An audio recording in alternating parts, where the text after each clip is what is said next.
Mr. Wilson. Mr. Gessler, when you're ready.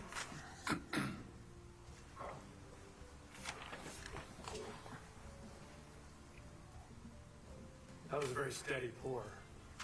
Impressive. I'm going to need that water, I think, Your Honor. Members of the court, thank you very much for your attention here today. Again, my name is Scott Gessler, representing President Trump in this matter. Time permitting, this is a big case. I'll try to talk about why this court should not exercise jurisdiction under 113 and 1204 under the principles set forth in Frazier v. Williams and Kuhn v. Williams. I'd like to talk about the textual structure, the officer of the United States, the office under the United States, and the oath, the textual structure. And time permitting, I'd like to talk about the issue, the legal standard of engagement, and of course insurrection as well that have been asked, and then perhaps get to the infirmities of the court using the January 6th report. I know there's a lot. Please feel free to interrupt me and move from one section as members of the court see fit. Just before you dive in, I did not hear political question doctrine on that list, so... I put that under the category of enforcement. Okay. Broader federal enforcement. So we sort of view, when you talk about self-execution, preemption, political question, they are sort of intertwined with some of the same considerations, in part because of the difficulties of applying consistent standards, which ties into the fact that Section 5 of the 14th Amendment creates a specific enforcement authority to Congress, which was recognized in the Griffin's case here. So that does sort of talk about the justiciability. I can dive into that section if Let's you want start right there. now. I'm sorry? Let's start there. Okay. Your Honor, so enforcement is the proper framework, and this is a non-justiciable question, and there are prudential concerns that 3,000 different state jurisdictions will approach this in different ways. Now, I understand that the petitioners have said, well, that's okay. Under Article 2 powers, states can do whatever they want. Well, that's not true. States can't do whatever they want under the Article 2 powers. There are still, nonetheless, constitutional mandates. For example, in petitions, states have to behave a certain way, as in Anderson versus Celebrezzi, for presidential candidates. And in fact, in Anderson versus Celebrezzi, the court said that the state interests are lessened when it comes to a presidential candidate. An invocation of Article 2 powers to choose presidential electors, that's not an enforcement mechanism in the sense of a judicial enforcement following a law. It's a political process, and it's a value decision. The people of the state of Colorado could, for example, if they amended Section 20 of the Schedule Constitution, that requires allocation of electors by popular vote. But if they amended that, they could say, we don't want anyone with gray hair. We don't want anyone over 5'2". Okay? They can create those through political value decisions. That's not an enforcement mechanism of Section 3. Well, let me just ask you directly about that to go right to the point. Obviously, you focus on Section 5, and it says, it gives authority to Congress to enforce the 14th Amendment.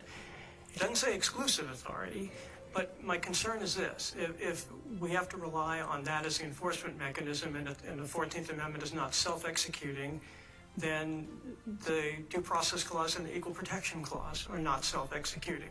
So Congress could nullify both of those by doing nothing and taking no action. That's concerning. The 13th Amendment has the same language. I don't think anyone would say that Congress needs to act to enforce the abolition of slavery. So help me understand how do we get to self-executing here? So I think Justice Chase would disagree with that characterization with respect to the consequences. In the Griffin's case, which I think was discussed at length in Professor Tillman's amicus brief, Justice Chase basically created sort of the sword versus shield distinction, that in the Jefferson Davis case. And in the Griffin's case, he said that, I think he did use the word executing, that the Section 3 does not execute itself. In fact, it requires implementing legislation. Now, that was from a Chief Justice of the U.S. Supreme Court. I recognize he was writing circuit in Virginia. But Congress then almost immediately did what he suggested or what he demanded to be done. In other words, it passed the Enforcement Act. That's consistent. Sorry to interrupt, Mr. Gessler. To come back, I guess, to Justice Gabriel's question, the fact that Congress passed one form of enforcement legislation doesn't mean that there might not be other ways that that Section 3 comes into play. They didn't cover the field. Well, that's fair standing on its own, but in response, we still have Justice Chase's decision in the Griffin's case. And remember, Justice Chase took a very muscular view of use of the 14th Amendment. He dissented in the slaughterhouse cases and specifically decried the limitation on the privileges and immunities portion of Amendment 14. So, but when you look at Section 5 of the 14th Amendment, why do we even need that? Well, Congress thought we needed it. Congress thought the framers thought we needed it. They thought they needed it in order to grant Congress that authority. They didn't grant the states authority. Now, one can say, well, that means nothing. But actually, if you look at the 14th Amendment, the whole purpose of the 14th Amendment was to limit states' authority. It would be very counterintuitive otherwise. Yes, ma'am. Yeah, so can you point us, though, to sort of that, the textually demonstrative constitutional commitment? I think, as I understand your argument, you're sort of asking us to look at the gestalt, right? You want us to look at the whole, these four separate parts of the Constitution, and sort of stitch them together and say, look at that in terms of this first prong of Baker. And is that correct? Can you point me to something specific? So with respect to the four prongs of the Constitution, you're referring to? Your argument with respect to how this is, how we are foreclosed under the political question doctrine. Sorry, I'm pivoting around here. No problem. Well, I think there's a couple reasons. One is the prudential reason that had been discussed, which is a multiplicity of different states. The petitioners mentioned that California is a post-election opportunity for attack. So that may be one way. New Hampshire has said that despite the Hassan case, they had the exact same situation as in Colorado. They don't have the authority. So you do have a patchwork where voters are going to be treated differently and affected across the country. And that is somewhat chaotic. Isn't part of the answer to that if we were to say that President Trump can't be on the ballot here, there's a very high probability that the United States Supreme Court would step in and decide what the standards should be, one would think, so there wouldn't be the same potential for the chaos that you're describing. Is that not a fair response? Well, President Trump would certainly think that, yes, we would want to appeal it. But I don't think that the court should rely upon the hope that the U.S. Supreme Court will step in. The standard is we should look at that in advance and prevent that bad situation from occurring in the first place. Those are the prudential concerns. Well, let me pick up on, and really the point you made, which was we have this today. We haven't had chaos in well over 200 years. I mean, states have these authorities. California has one mechanism, New Hampshire has a different one. I'm not so sure that we have the crisis that you might suggest. Those mechanisms are procedures. They're not the substantive application of Section 3. There is a difference there. When we talk about procedures, yes, New Hampshire has a different set of laws for qualification than Colorado. But those are all different procedures. They're not the substantive application of a disqualification standard. Forgive me, Mr. Gessler, so let me ask you about that. So can the Secretary of State disqualify a candidate who is not born in the United States? That's a question. I don't think there's a statutory authority for them to do that. Now the petitioner has said, well, Hillary Rudy testified to this and that, and deep respect for her, but that doesn't define what a state's authority is. We have 1204, which requires a statement of intent. And the question is the form for 1204, does that carry the force of law? That's really sort of the question. Well, it's a constitutional qualification. That's why I was asking the question. I mean, there's some suggestion that we should look at different qualifications differently. The 35-year age limit and the born in the United States are one thing, but the 14th Amendment is something different. That's what I was asking. Right. First of all, I'd say the 14th Amendment is not a qualification. It is a disqualification. And in fact, if we even look back to McKee's original introduction of that legislation, that talked about qualification and holding, whereas Section 3 only talks about holding. So I would probably not concede the point on qualifications.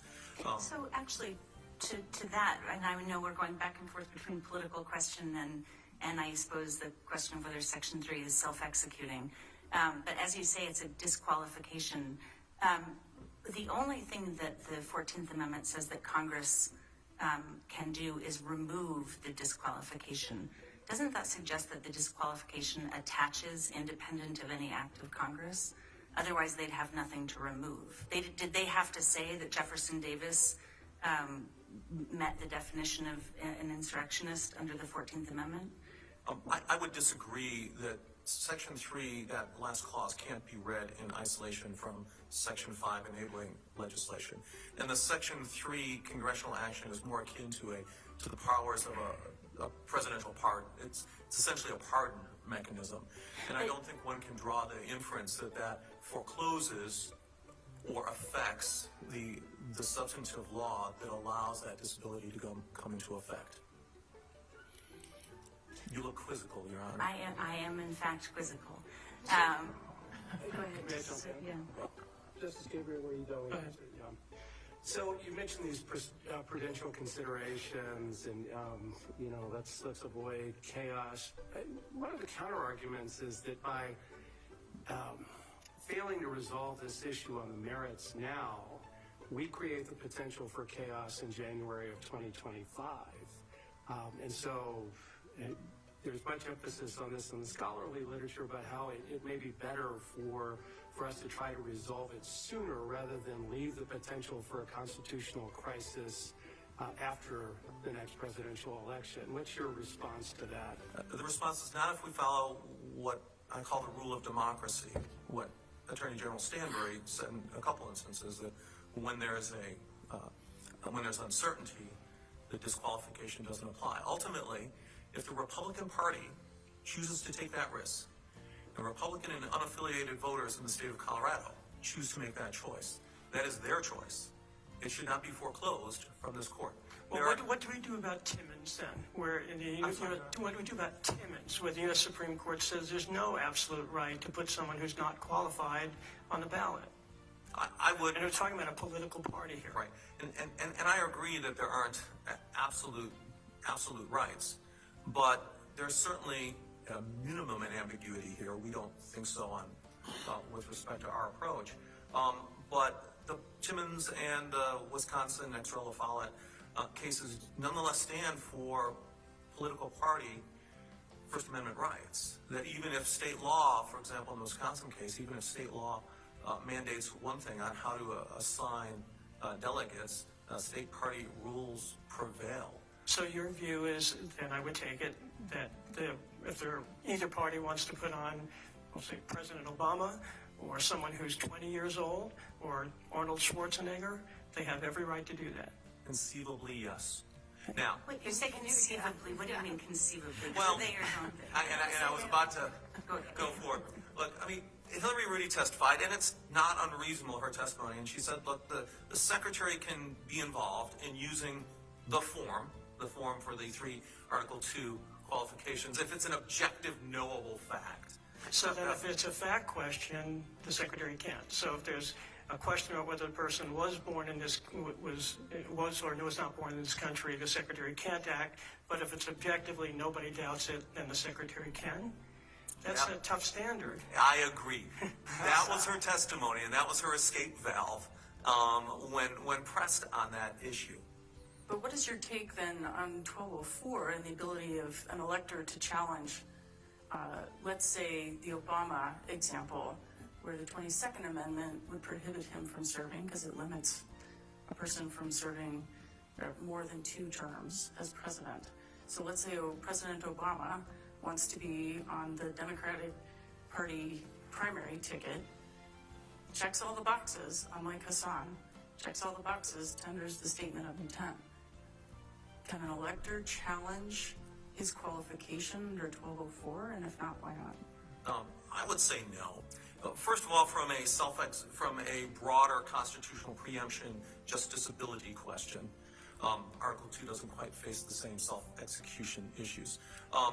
The courts are split, but the weight of authority has been, because those cases were litigated, the weight of authority with respect to President Obama, Senator Cruz, and Senator McCain, all of whom were challenged on natural-born citizenship. The weight of authority is that states do not have the authority to be able to consider that. That's Does it the matter way. that most of those were decided after the person was elected into office? Does that matter?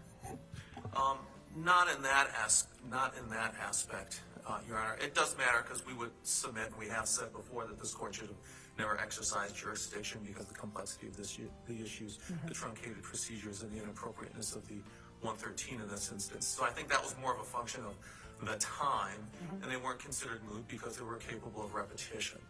So I don't think that matters, though. Sorry. What does 1204 do then? What can you challenge under 1204-4? 1204, let me step back. Remember, 1204 mandates a hearing within 5 days of the petition, and it mandates a decision within 48 hours. So, and it specifically refers to Section 113, which requires a duty under the code.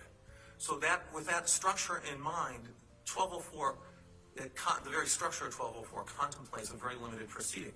And the limited proceeding is set forth in the substantive provisions of 1204, I believe it's 1 and 3. So, for example, there has to be a certificate from the state party saying that the candidate's a bona fide candidate. The candidate has to be affiliated with a party that had received at least 20% of the vote. The candidate has to fill out a statement of intent.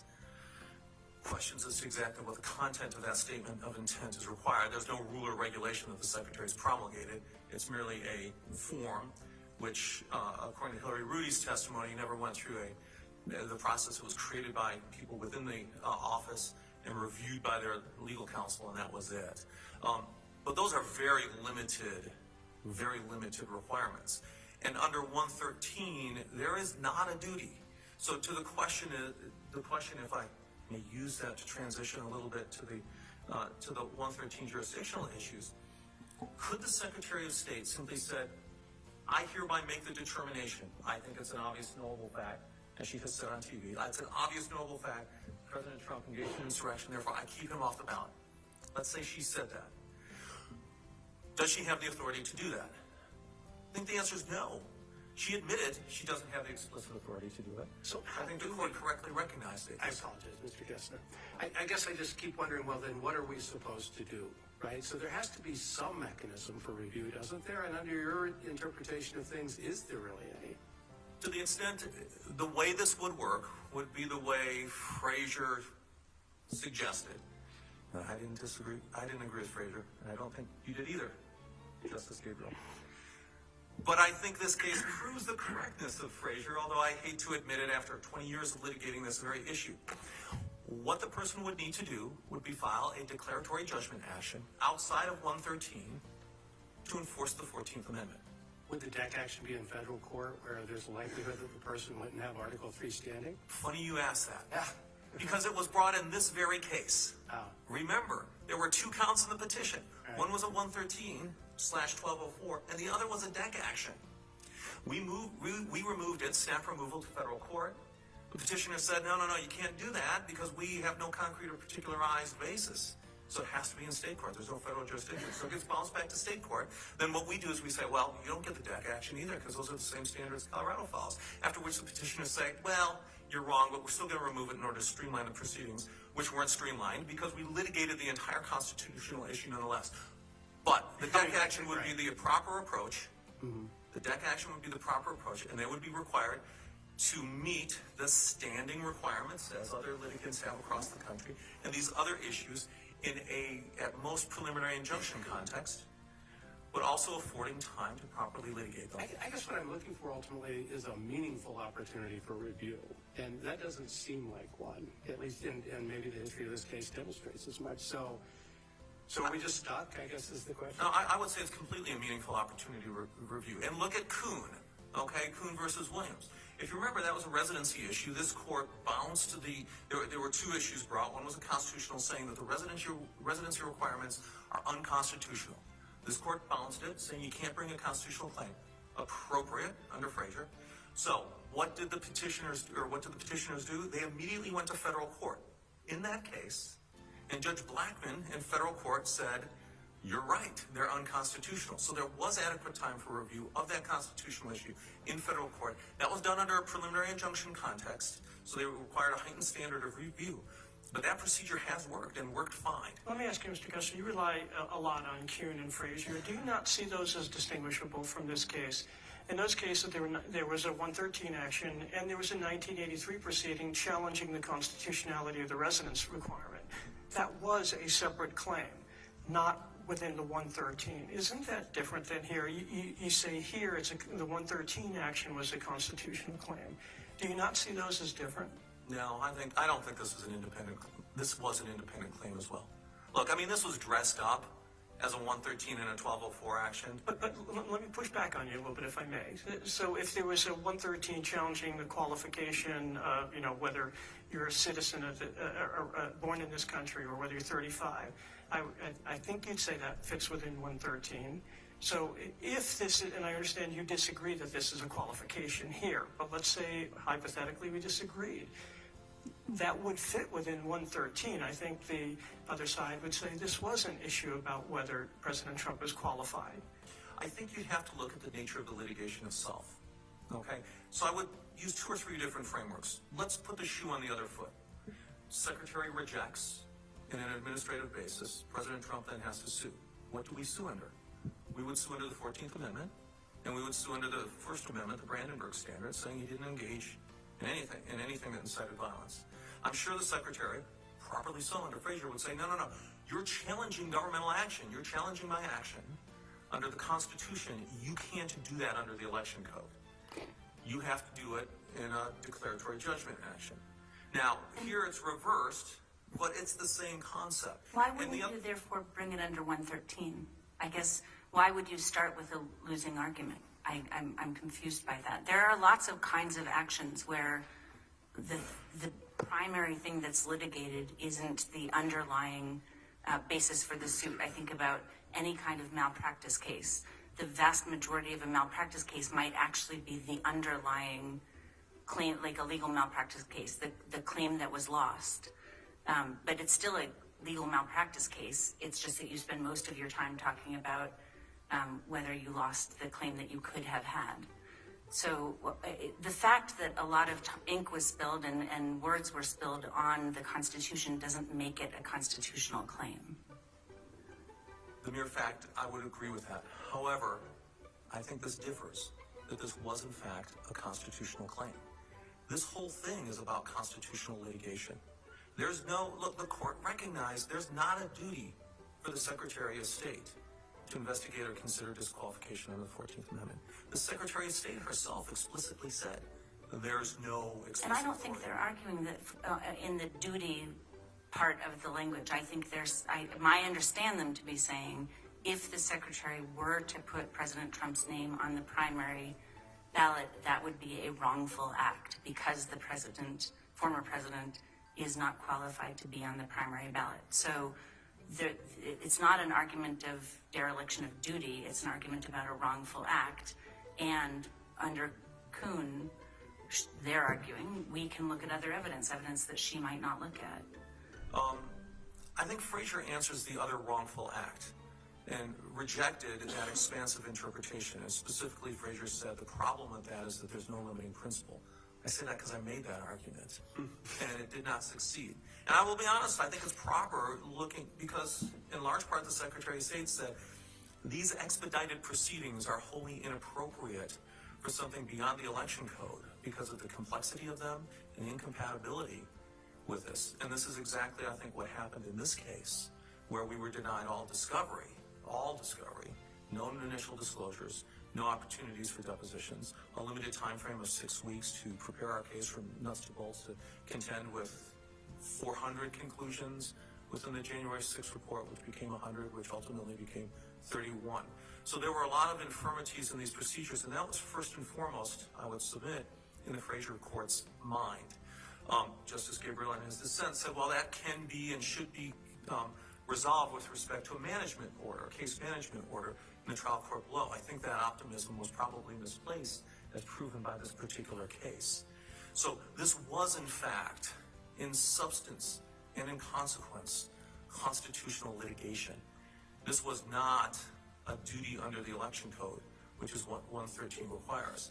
The reason why 113 has expedited procedures, the reason why they are appropriate and tolerated and endorsed in the election context is because they are generally simple, straightforward duties that don't involve complex constitutional litigation. So is the rule that the secretary has authority if it's simple and not complex, but doesn't if there is? I mean, it's hard to articulate a standard like that. I think the standard is the constitutional standard. To be sure, a residency requirement like the type that was litigated in Kuhn can be complex. Not complex like this. It's like a constitution with it the same things as the consequences of it. Complicated is never this. Well, your court equated it, but the I heard your answer.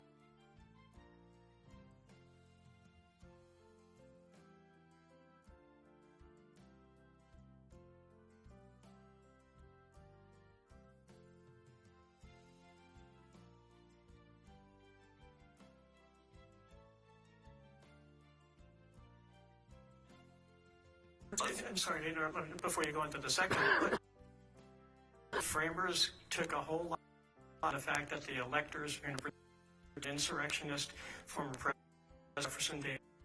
yes, and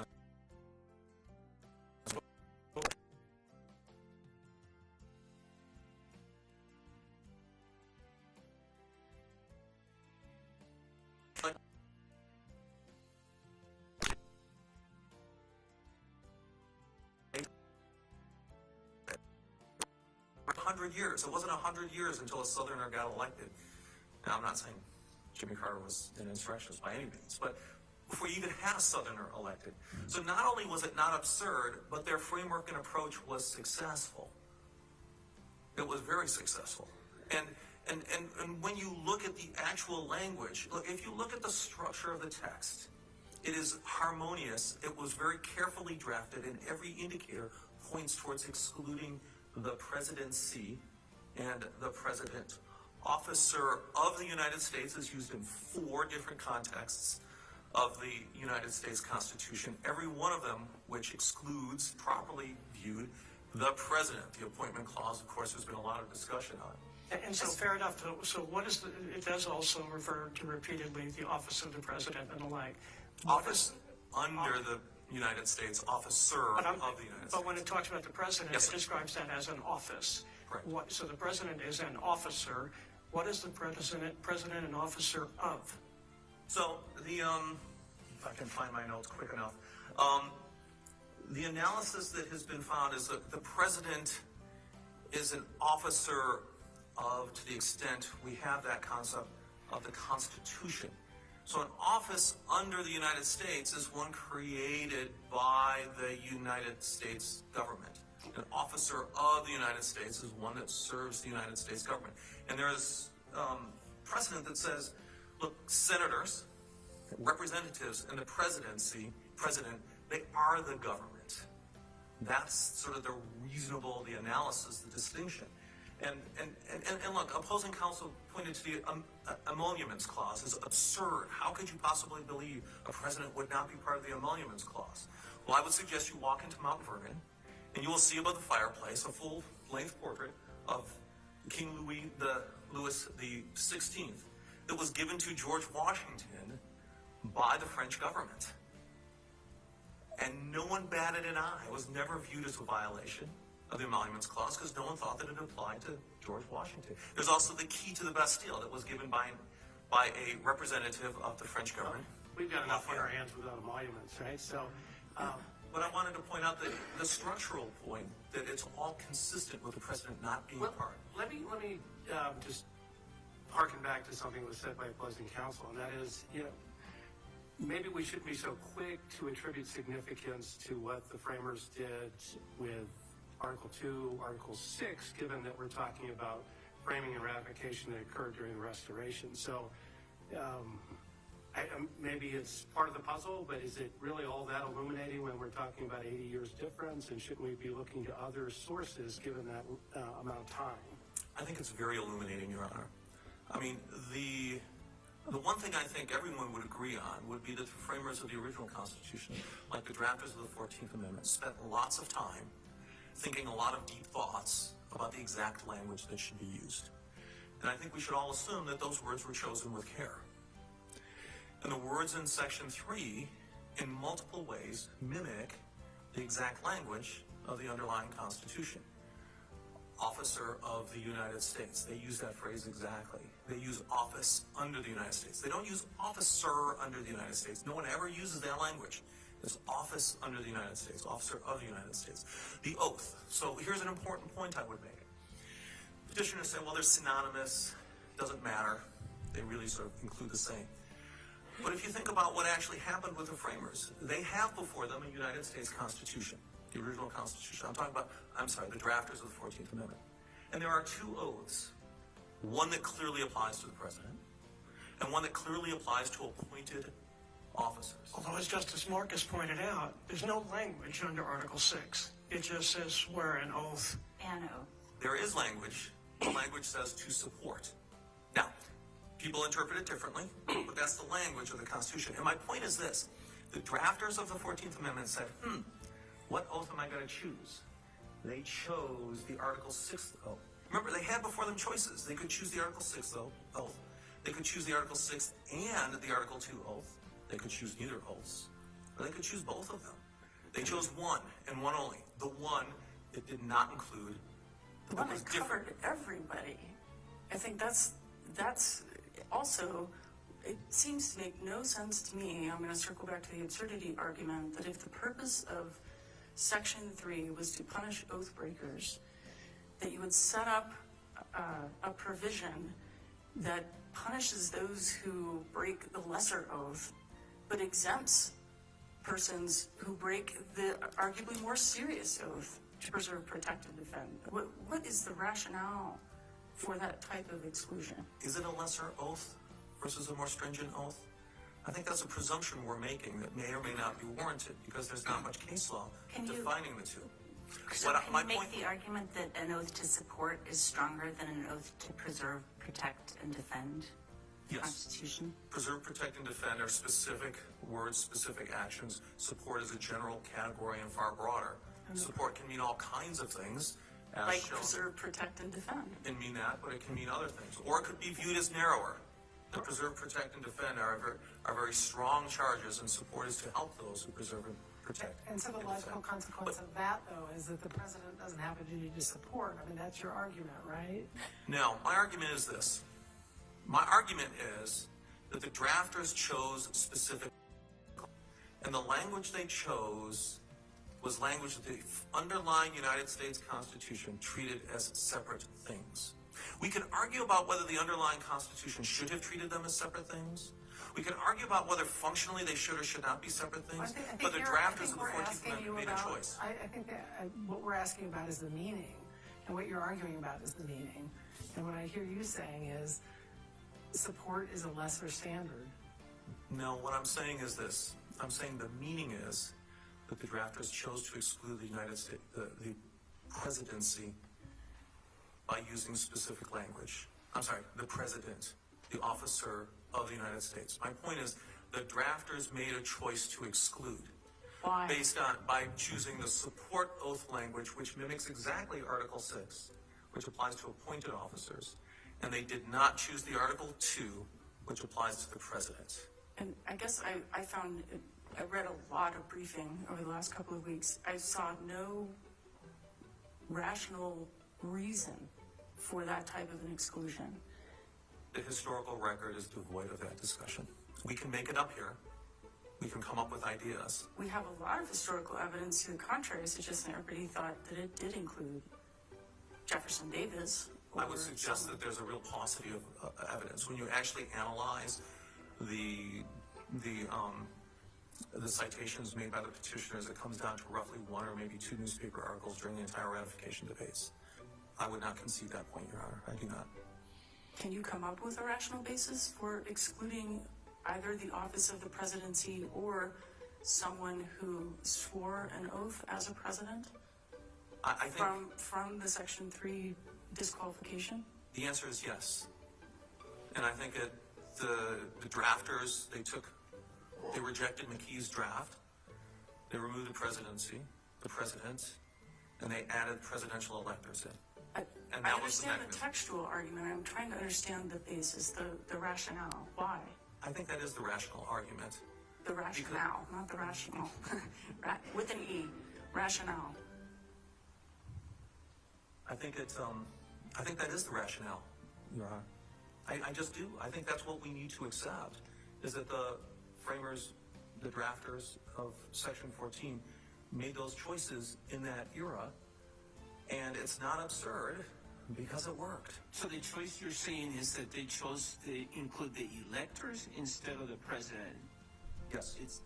But to accomplish the same purpose, in other words, the electors, if this worked as designed, would prevent anyone from in that situation from assuming the office. So why go about it indirectly when you could just go about it directly? I guess we go into a more, I don't want to use the word metaphysical, but a more abstract argument is, if the entire nation chooses someone to be president, can that be an insurrection? Or is that democratic choice? Remember, the president is a little bit different. Everyone in the country has an opportunity, or should have an opportunity to vote for that president. Go ahead. I don't think anyone here is suggesting, and I don't take the petitioners to have been arguing that the election of a person as president is an insurrection. I think that what the insurrection might have been is a different question. So I'm not sure where you're going with that argument. I'm going with the broader context of the president is different, and if everyone in the country chooses a particular person as a president. So if everyone chose an insurrectionist, look, Jefferson Davis, let's use that example. If Jefferson Davis ran a while ago, and the electors who were not themselves insurrectionists chose to put him into the presidency, that would be fine under Section 3, and that would be consistent with the purposes of Section 3. That would be the rule of democracy in work. But the rule of democracy, there are limits. I mean, the president can't be under 35 or can't be, someone who wasn't born in this country. So you could, the argument, if you take your argument to the limit, it would say we can elect Governor Schwarzenegger or, my 27-year-old kid. I don't think it goes that far. It's that rule embodied in the text of Section 3. Now, there are plenty of anti-majoritarian measures in the structural constitution, and there are these qualifications. No one argues that. But when we're interpreting Section 3 of the 14th Amendment, and we look at the history behind that, and the context, and the language they used to satisfy the conditions of Section 3, you have to be an office under the United States. You have to hold the office under the United States, and you have to be an officer under the United States, and you have to take an oath. You have to have all four of those items in place. Any one of them, Section 3 does not apply. Stepping away from Article 3, though, for a second, and sticking with the Constitution, could the Democratic Party put President Obama up on the primary ballot? Could that happen? I haven't done a full analysis of that particular provision, Your Honor. I'm really sort of focused more on Section 3, but could they do it? Conceivably, I think it's an open question.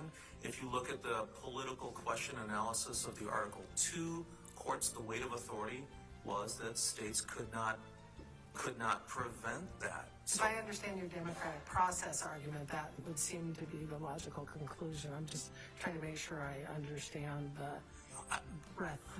The breadth is confined to Section 3, Your Honor. But stepping away, because you were focused also on the Constitution.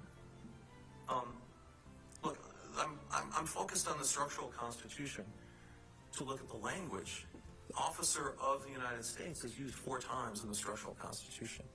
And each time it does not apply to the U.S. president. Go ahead. I mean, not once does it apply. No, I know. Officer of. You didn't answer my question, but that's okay. I'm not going to. I want to let you use your time the way you want to use your time. So I feel like Please feel free to take another run at me, Your Honor. I do want to be responsive. Yes, sir. I feel like we're going in circles to some extent right now. I'm just wondering if we should gears. I was hoping to talk about the First Amendment and Brandenburg. Obviously, you've briefed at length the assertion that President Trump did not advocate violence in his speech on the ellipse, and so the counter-argument to that is that we have to look at context, and they assert that we should, well, the trial court obviously did place a lot of reliance on Professor Simi's testimony and coded language. I'm just wondering if you can give us your perspective on the extent to which precedent allows for that kind of analysis. I struggle with what I see as a lack of precedent on that particular issue, how far context goes. What's your take? Context plays limited and probably almost no role. Now, this isn't a case, the incitement, and obviously we contest that incitement is part of engage. Happy to address that as well. But this isn't an instance of sort of planning, joint planning, or a joint agreement where President Trump had specific conversations back and forth. That's not what this is about. It's about inciting based on his public speech. That's what it's about. So in saying that, I apologize for interrupting, but are you saying just look at January 6th and nothing else? I will look at both, but to meet the imminence standard under the Brandenburg analysis, you have to look at just January 6th. That's really what you have to look at. And if you look at January 6th, his speech said, "Go peacefully and patriotically." He made 2 tweets followed by a video during the subsequent 3 hours. But he also said probably 20 times fight. He said it once, and he said, I was ready for this question. Oh, okay, go for it. And what he said is, he talked about that he was unhappy with what happened on January 6th, and people told him not to be involved. And he said, I am, because we have to fight. We have to fight in order to keep our country. He didn't say, and this may be splitting a little bit of hairs, but he actually did tell the crowd, go fight. He said, if we're going to protect, if I'm going to do the right thing, we have to fight. Okay? Now, the thing that Simi testified about in particular was the use of the word fight and the methods and language that President Trump used is perfectly consistent with normal patterns of political discourse. And in fact, we provided evidence that showed that fight like hell, fight like your lives depended on, those various iterations are used commonly throughout political discourse. So, I'm sorry, finish your thought and then I'll jump in. So the objective use of the language doesn't shift. I mean, we don't have a President Trump rule where if he says fight like hell, it's violent. And if other politicians, and we included senators and President Biden uses the term fight like hell, it's not an incitement to violence. We still look at the objective standards. I mean, we made an analogy to federal campaign finance law. Justice Roberts, who said intent in an effect test is not appropriate. You look at the objective words that someone uses. And the objective words, he said, go down, I know you are going to march down there peacefully and patriotically. He used 2 tweets saying stay peaceful. And he third made a video that said be peaceful and go home. Now, I want to let you keep going. Now the petitioners are going to say, look, those tweets don't matter because he didn't say it right. He didn't tell people to go home. He just said be peaceful. But the objective language is saying be peaceful. And we produced one witness on the stand who said the instructions I got from President Trump were to stay peaceful because he heard the speech. Yes, sir. So this just keeps reminding me of something I struggled with as I've tried to evaluate this particular piece of it, and that is that are we not dealing with clear error review of the trial court's factual findings about those circumstances? And I realize that from your perspective, a lot of those findings were predicated on a report that never should have come into evidence. But setting that to the side for one moment, aren't we, to a large extent, stuck with the trial court's findings findings that were made by clear and convincing standard, even though you chose not to brief the preponderance of the evidence issue that you outlined in the application? So I'm sort of throwing multiple issues in here, but I don't know that we are in a position to say that there was clear error with respect to her findings of his intent and what happened that day and what led up to it, including the reliance on Professor Simi's testimony? Well, I don't think it's clear error to apply the facts to the proper legal standard. And the court used the improper legal standard in determining what is in sight. Look, the facts are relatively uncontroverted with respect to what actually happened, because the petitioners rely entirely upon tweets, videos, and speeches. I mean, that's their case. But there are inferences that are made, particularly by Professor Simi, about what significance should be attached to things that happened before January 6th, right? So, And that's a legal standard. And we are saying that the events, the tweets and speeches in the years leading prior is inappropriate under the Brandenburg imminent standard. And that is a legal standard, and they should not be considered. So, and we didn't even dispute the underlying facts. We do, of course, dispute the inferences. And I would note that Professor Simi himself said that he did not address intent at all. although in the his trial analysis. court did, right? I mean, she found specific. And it's clear error for her doing that. Okay. I mean, that is clear error in those conclusions. But this court can nonetheless review them because it's the application of facts to the improper legal standard. And the facts are the tweets. Look, the facts are all public tweets, public speech, public videos. And we don't contest any of that, what President Trump said in the evidence that was presented at trial. So I think this court doesn't need to look at the clear error, because look, it's not just engagement, insurrection. And let me just talk a moment about insurrection. Justice Gabriel, I think a couple of folks brought up the different definitions. We have a consistent definition. I think you did as well, Justice. Look, the proponents of liability for Trump used... Not liability. You said liability for Trump? Or that Trump should be disqualified, the proponents. Okay, but we're not, again, this isn't a Section 3 claim where there's any kind of liability. Yeah, I misspoke, Your Honor. There's 2, 4, 6, 7 different definitions. The petitioners in their complaint, I'm not going to spend time unless you want me to read each one of these, but the petitioners in their complaint advocated one standard. Professor Magliacca advocated a different standard. The court adopted yet a different standard. Bowden-Paulson have had yet a fourth standard. Professor Graber provided a fifth standard. The cited Judge John Kane's grand jury charge, which we don't think has much force, but has yet another standard. And the Simon Greenleaf treatise that was relied upon has yet another standard. Those are all different standards, 2 of which have been propounded by the petitioners themselves. The petitioners say, well, it doesn't matter. They all include President Trump. They all include him. But I would suggest that the fact that the actual proponents of this proposition have themselves identified 7 separate and distinct standards, some of which require a public use of force, some of which don't, some of which require a hindrance, some of which don't, some of which apply to the Constitution, execution of the Constitution, some of which don't and apply to the execution of a law. Why don't you focus, because your time is limited, on the one the district court adopted? Any public use of force or threat of force by a group of people to hinder or prevent the execution of the Constitution. What's wrong with that definition? Way too broad. I think the petitioners actually admitted that a group of people threatening a mailman and preventing him or her from executing their constitutional duties, because that's one of the constitutional powers that Congress has, would constitute an insurrection. What if we narrowed it to say prevent the peaceful transfer of power of the United States government? Would that be an insurrection? To prevent the peaceful transfer?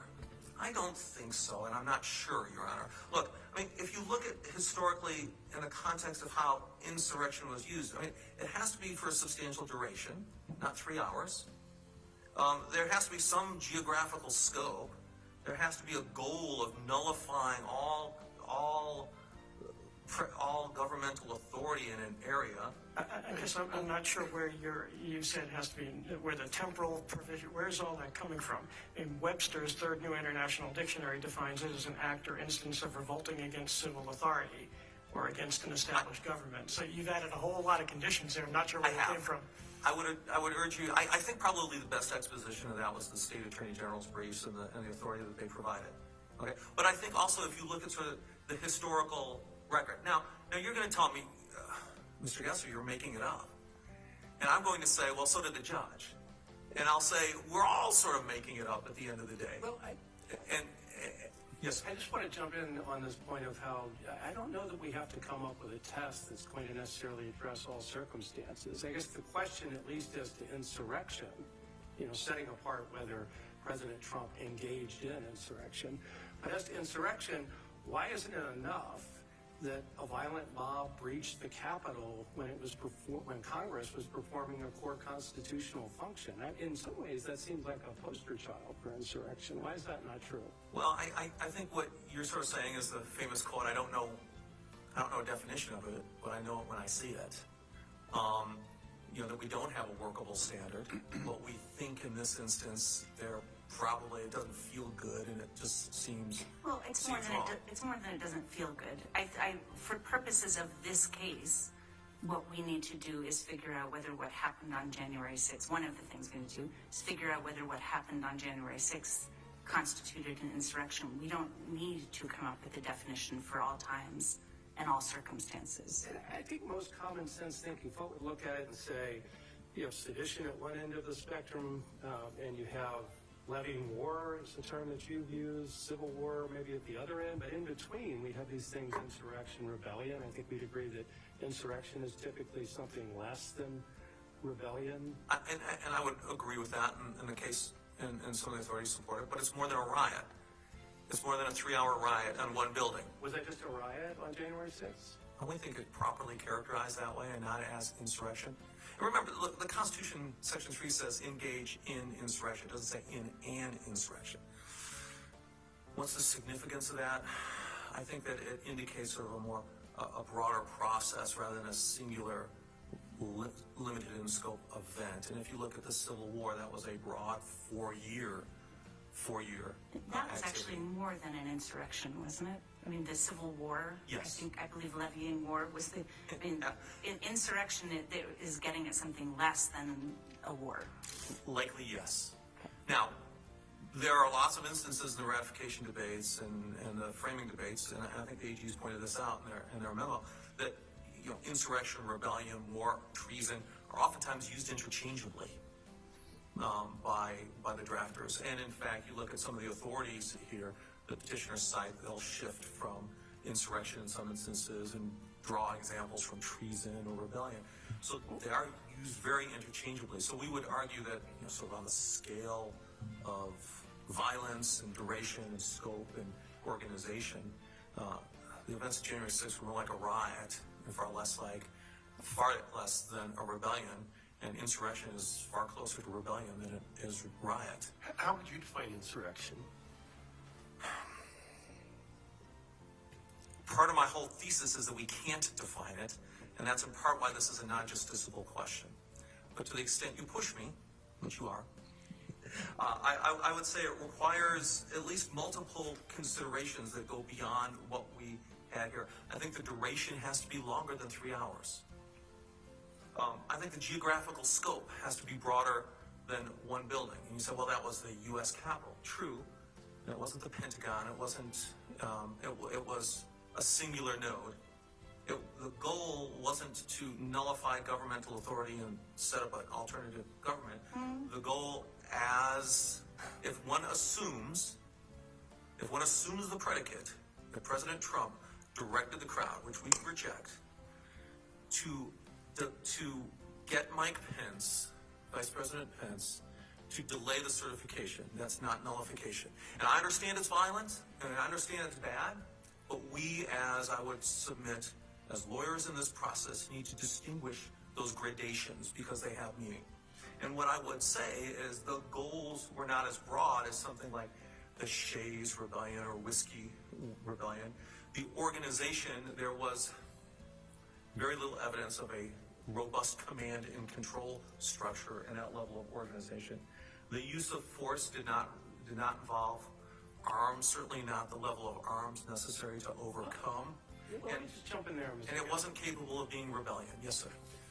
The arms, I mean, you make a legitimate point about, you know, there not being a lot of evidence of arms being taken to the Capitol on January 6th, but there were a lot of makeshift weapons that did a lot of damage. I think at least the petitioners are saying 170 people were injured. That's a lot of violence, right? You'd agree. And irrespective of whether people brought guns and knives to the event, I don't know that we need to, pause too much about that when we have that level of violence. What am I missing? What you're missing is a riot is consistent with using flagpoles and broken up bike racks as weaponry. An insurrection or rebellion is organized, deadly force that's going to nullify government authority. I think there's a big difference there. And look, I understand that the violence of the Capitol was not acceptable.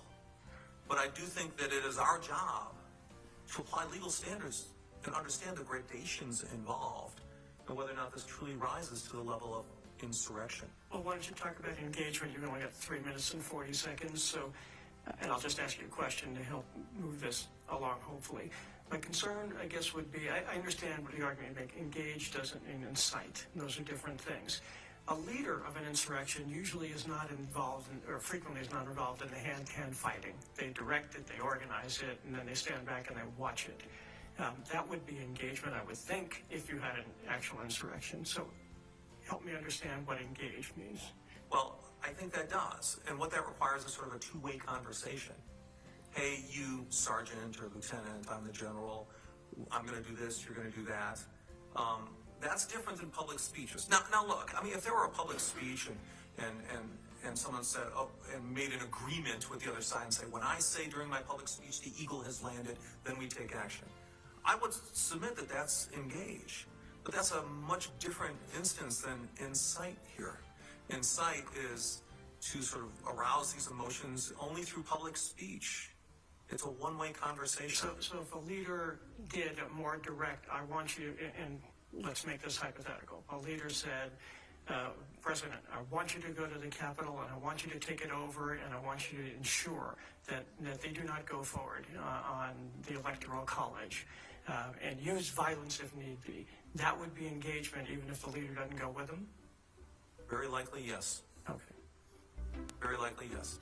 If there is an understanding, an agreement, and not some broad inferential conditioning that Professor Simi testified, I don't think that meets the legal standard. But there has to be a very definite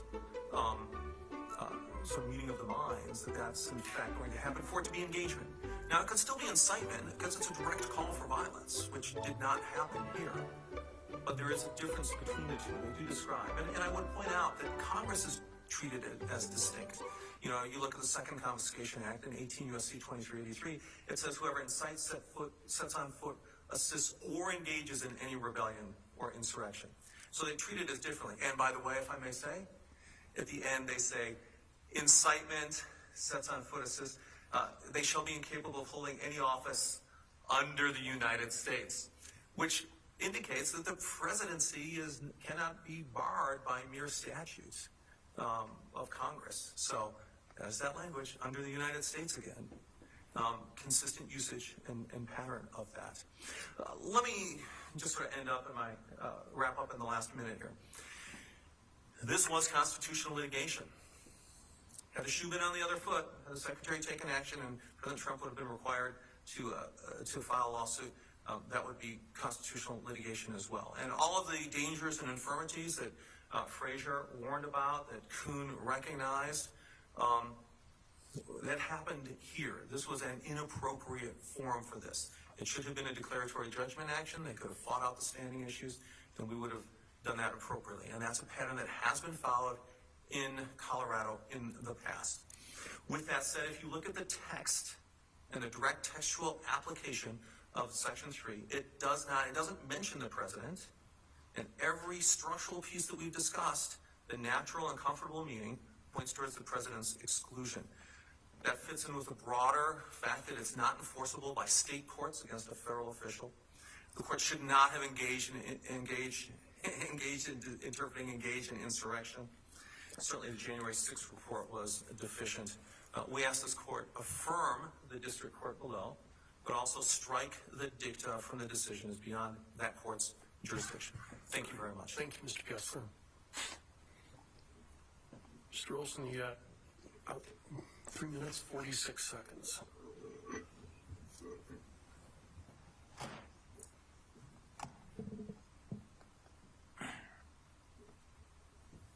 Thank you, Mr. Chief Justice. In short, Trump claims this case is too hard for courts to decide, that the standards of insurrection can't be determined, but that's exactly what courts did and do, and that's exactly what the district court did below. And to the extent there's a dispute between courts that reach these questions, our country has a well-worn mechanism for addressing those inconsistencies. I want to talk briefly about insurrection, the officer, and then end on the Colorado Election Code. Justice Hood, you asked how far context goes. It does a great deal of work. In Claver and Hardware, this court said, or the U.S. Supreme Court, Justice Stevens said very explicitly that evidence of authorization of wrongful conduct in other circumstances was relevant to whether the speech at issue there was within or outside the First Amendment. And because there was no other authorization, no other evidence, they found the speech protected by the First Amendment. Here, the district court made extensive findings that the speech by President Trump on paragraphs 288 to 298 were there's a long pattern of him saying things, seeing violence, praising that violence. He used those exact same words on January 6th. Is Simi's testimony subject to clear error review? Are those facts that the trial court ended up making based on his testimony subject to anything other than clear error review here? They're subject to clear error review, but the court didn't just rely on Simi's testimony. No, I know. She set forth a number of facts, of statements by Trump himself where there was violence. And in the speech on the lips, there were 20 times he called to fight, which is a literal call to violence. He said that 20 times. It wasn't in the prepared speech. He did that so that people wouldn't know that he was going to call people to march to the Capitol. He was going to incite them to violence. Hess also looks at a rational inference from the import of language. And there's no better evidence of what happened than evidence that Trump didn't object to below. And that was Brad Parscale, his former campaign manager, in real time on January 6th said, "We are seeing, quote, a sitting president call for civil war." That easily meets the incitement standard under the First Amendment. And I was amazed. There's a tweet at 2:24 p.m. on January 6th. Trump never mentioned it in his briefs below, never mentioned it at trial. When he was describing what happened on January 6th today, he ignored the tweet on January 6th at 2:24, which sent the mob into a frenzy. There was unrebutted testimony that poured gasoline on the fire and caused the Capitol to be breached. If this is not incitement, I don't know what is. Secondly, Justice Hood, to your question,